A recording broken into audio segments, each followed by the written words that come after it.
When the first shovels started digging, I was not concerned. They were so far away from my home, I never thought they would reach me. Mother seemed to feel the same. As usual, she refrained from telling us stories of the above and stuck to the tales of below. If the above would never touch us, there was no need to frighten us with their story. Let us live in bliss. Then we heard them, the younglings, little voices from little ones of the above, whom I would one day learn were the smallest, most precious parts of those who searched for me. With tears and wheezing inhales and determined grunts and sighs and growling, howling stomachs, these little ones went where none of their kind dared go before. I heard the cries of my family as small hands dug them up, passing them piece by piece, handful by handful, up to somewhere we had never been before, and never had thought to want to be. My siblings and I had heard whispers passed down by those closer to the above about a place where things moved constantly, leaving home and making new homes, and we had listened with curiosity, but not desire. We preferred to stay in our home for eternity. We preferred family, belonging. We were content to accept the ignorant bliss Mother had woven us in. If I could go back, I still would not change that. I'd rather have known a time that I was not afraid and lost, where my mother and siblings were all the home I wanted and needed, than live with an incomprehensible doom constantly clinging to my heart, a never-ending race at imagining and preparing for an unimaginable, unspeakable future. As my family slowly disappeared into the world above, and my mother's heart broke more and more, I felt torn. Many of the little ones who searched for us were growing limp, still, changing from who they were born to be to nothingness. I was born to live in my home below. They were born to live in their home above. They were born to move freely in large expanses, to laugh and play as I slumbered below and heard whispers of their glee pass down. These little ones were meant to spend the length of their days above, and when they rested, their bodies were meant to be laid to rest close to the above. We were never meant to meet, and even if we were, it was not meant to be like this. It was not meant to be in coughs and collapses, my siblings falling on them, crushing their small little selves, their little hands tearing us from one another, from our homes. Yet, even as I heard my siblings' screams as they were carried to a place they had never wanted to reach, I was glad. For one day, when we were all gone, all moved from our homes, these little ones would be able to return to their lives above. They would be able to breathe in calm, long ins and outs, and let their laughter ring free in the above. And Mother would no longer have pieces of her being carved out of existence. My family and I, we are vast. We are ancient of the forever. We will last, or at least that is what I thought. These little ones are a part of our forever, but only a sliver of it. Their forms with hands and feet and breath rushing in and out are so brief, so fragile compared to us.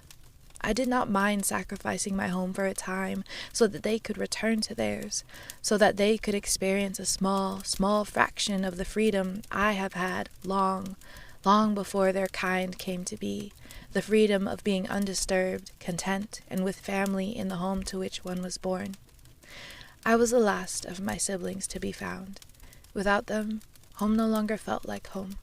No giggles and whispers and sleepy melodies. My mother, usually so full of song and joy and stories, was inconsolable, full of wails and tears. Things from the above, things apart from the younglings, fell and crept into the below, and what was once home felt like constant violation. I was glad when the younglings' little hands picked me up, gentle and calloused. Mother screamed, her heart breaking into smaller and smaller pieces. I wished her all my love and rest. She may mourn me, but my absence would mean her safety and her space and time to heal, and her other children, the ones who lived too far from me for me to talk to and experience as sibling and family, they would comfort her and bring her back to her joyful, singing, storytelling self.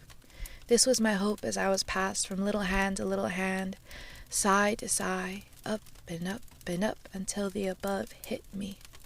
It didn't make sense, the above, and I wasn't given much chance to take it in. So much moving. All I knew for certain, though, was that the younglings may never be free, and my mother would be stolen from long after I was gone. There were so So many younglings crawling into different portals to the below, digging up countless homes where my mother's other children rested. So much confusion and chaos as we met sunlight and heat for the first time. So many cries of loss, bewilderment, and heartbreak. Wave after wave of our new reality tossed us about, too fast for us to register beyond terror, shock, and bodily horror, before the next wave hit. Bigger beings, the same as the younglings but larger and older, told the younglings where to place us, the displaced below dwellers. These big beings sighed and coughed and wheezed like the younglings. Their bellies grumbled just as loudly, and I knew then that they were just as trapped as the small, little hands who had reached for me. We were all displaced, all placed into homes that were not our own, destroying the homes of others in the process. My family destroyed their bodies, little by little, part by part. We could feel ourselves change and shift who these beings were, and we knew it would end in an early, painful burial. It was not our fault. We had lived in our homes, faithful and content, happy to be in a place safe for us. It had not mattered then that we had the power to reshape the moving beings, the small beings of the above. But when they came for us, it began to matter very, very, very much. It was not the younglings' fault, nor their bigger beings, not the ones who disturbed our homes. Ancient ones like us, we can see the heart of every creature, and we knew that these beings were desperate, trying their best, joyful in the face of devastation and in deep, deep pain. I was poked, prodded, scraped, and moved into a space with other beings like me that I did not know. My siblings had moved long before. I would never meet them again. As for Mother, I could always hear her cries, no matter where I was in the above. But when I left her land and her waters, she could not hear mine. Moving, moving, moving, displaced, displaced, displaced. Long, long distances, sometimes flying high above, sometimes passing through shifting, wavering waters, leaving Mother far, far behind. Passed from hand to hand, side to side, scrape to scrape, moving me and shaping me and compressing me, shrinking me as they willed. Others like me were squashed into me, conjoining, each of us with stories so similar, we quickly became one heart, one being again. And through it all, the hands that passed me, shaped me, they were desperate, surviving. Even when I entered warehouses and rooms and moving structures run by beings whose bellies did not howl and who spent their days and nights in the above, there was not a happy, calm heart in sight. No one was at home. No one was as they were born to be. All were racing, racing, racing against their perception of time and tragedy, hearts pounding with doom and fear. And, towards the end of my journey of passing from hand to hand, they were guilty. I was stuck in a crate in a room, and I could hear mumbled words, scratching sounds of pencil on paper, hurrahs at discoveries, and tears at the consequences. I did not understand why these big beings did these things or felt these ways, but I knew that soon I would know why I had been torn from my home, my family, and why so many beings had suffered displacement of their hearts and bodies just to find me and hand me over again and again and again. The first time I felt the heart of the beings who had orchestrated the displacement of so many beings, of so many different walks of eternity, was the day I first heard one of my kind die. Their screams tore through me, scream by scream by scream. Their cries were so loud, their pain so transcendent. Even the beings of the above heard them, felt to them, were moved by them. For the first time, the above felt our devastation with us. The big, moving beings cried out in joy together. The ones in charge, the masters whose hearts were full of greed, malice, and deceit. These beings laughed and sang praises. Later, when their approving masters were gone, when the underlings thought it was only them in a room of heartless crates, they cried out in terror, horror, guilt, and then gave a determined, compromising sigh. They would not deter from their course of death. In fact, my kind were already altering them, changing their bodies. They too would die by our hands. We were never meant to meet, and even if we were, it was not meant to be like this. The underlings were quiet when they opened my crate, murmuring measurements to one another, smiles absent from their hearts. They cut me in pieces and sent me away on a train, and then on a ship, passing me from hand to hand, doomed heart to doomed heart, yet again. I trembled in my trapped, broken pieces, knowing I was on the way to my end. When the ship docked, the handoffs grew quicker. Hearts heavy with anticipation and dread dressed me up, locking and entombing me, giving me a name and placing me in a buzzing, loud contraption that took us high into the above, into what they call the sky.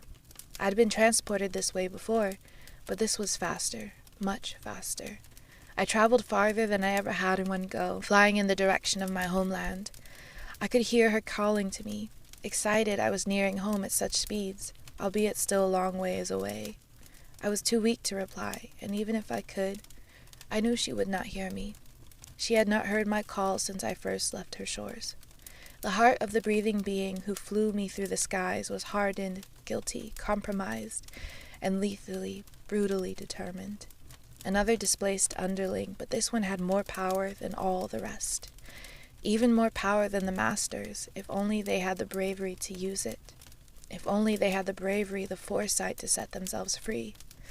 Instead, I heard them whisper, "Goodbye, little boy," and they dropped me. I fell for the first time in my life with nothing to hold me up, no mother to cradle me, no hands to catch me or guide me, no hearts nearby to discern, only my heart, pounding, pounding, pounding, pouring out small, shrill screams and cries for my mother. She did not hear me fall, and no one heard me coming. The beings below met me in a flash of light, a burst of heat and confusion. For this moment, I was the first. I was the first of my kind whose screams in pain and death tore through small, breathing bodies, decimating thousands of lives and homes in an instant. The first to act as a catalyst for wave after wave of incomprehensible terror, shock, and bodily horror. And I would not be the last. It was not my fault, but it is my life. The me of before, the small little being that could fit handful by handful, piece by piece in a youngling's palm, that form of me died in the fall. Yet through my fall and end, I was woven into life. In the days and months following my death, I am with the city's younglings as they are born. I am with them as they are named and cradled close to their loved one's heart. I am with them when their guardians call them little one, as an endearment, a promise of connection and care, not as a joking code for a doomed goodbye. I am with them as they laugh and cry with friends. I am with them as they laugh and cry alone. I am with them as they dance and sing. I am with them as they grow and fall in love. Decades later, I am with them as some begin to visit my mother, touring her lands.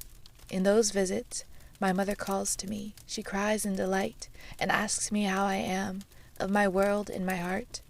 I tell her as much as I can of what it is like to be death clinging to life, and I listen eagerly, desperately, as she tells me of her world, her heart, her joys and dreams, pains and trials. She tells me of her children who find their way home, sometimes in the form of a car, other times in the form of a cell phone, some as jewelry, some as the bars of currency that bring value to all of the currencies of the above, some as planes, some as bombs, some as guns, some as drones, and others, like me, in the body of a breathing being, death clinging to life.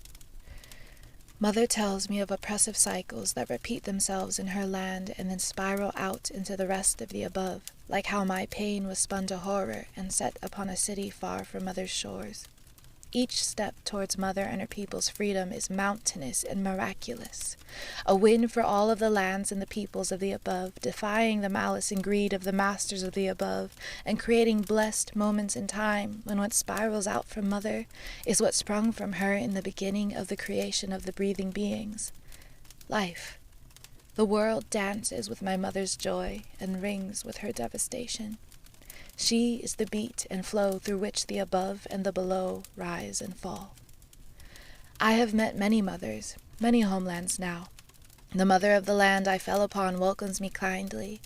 She cannot embrace or surround me as my mother once did, but she tells me tales of her land and calls me friend, despite how I hurt her people. She knows it is not my fault, and accepts me as one of her own. Her people create art and movies inspired by me, and I am the subject of their studies. I am woven into their imagination, into their nightmares and their dreams and hopes for a brighter future, into their determination for a brighter world. I am of her homeland in every sense, from the physical to the world of tales and stories, of invention and research.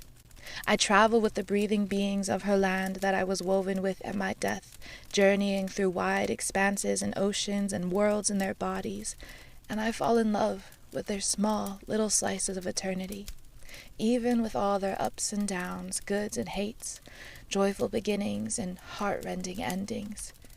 To be human is to be beautiful and precious, worthy of life, worthy of treasuring and protecting.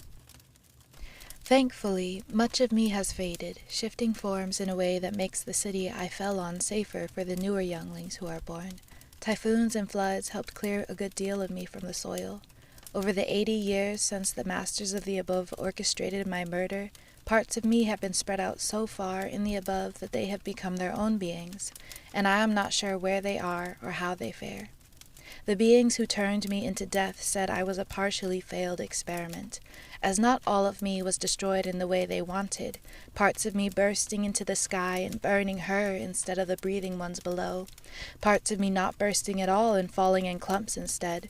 Thus my death was not as destructive for the breathing beings below as my killers had hoped, though it was plenty destructive for the skies and seas.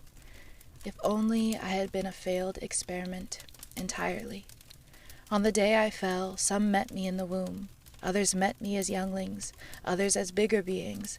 Some met me in the days following, racing around the city to save the bodies that still breathed. We met and we were woven together for the entirety of their lifetime, for their understanding of eternity. I hope one day, when they have all taken their last breaths, I will fade away from their bodies and shift forms to become someone who brings life instead of death. Until that day, I will make my home in humanity, and they will race to survive me. In honor of the families and lands of Haut-Katanga, Congo, and Hiroshima, Japan, who suffered through the mining, production, and detonation of the little boy uranium bomb, and who continue to suffer the consequences today. In honor of the vast peoples, the vast countries, the vast African continent with which the world rises and falls.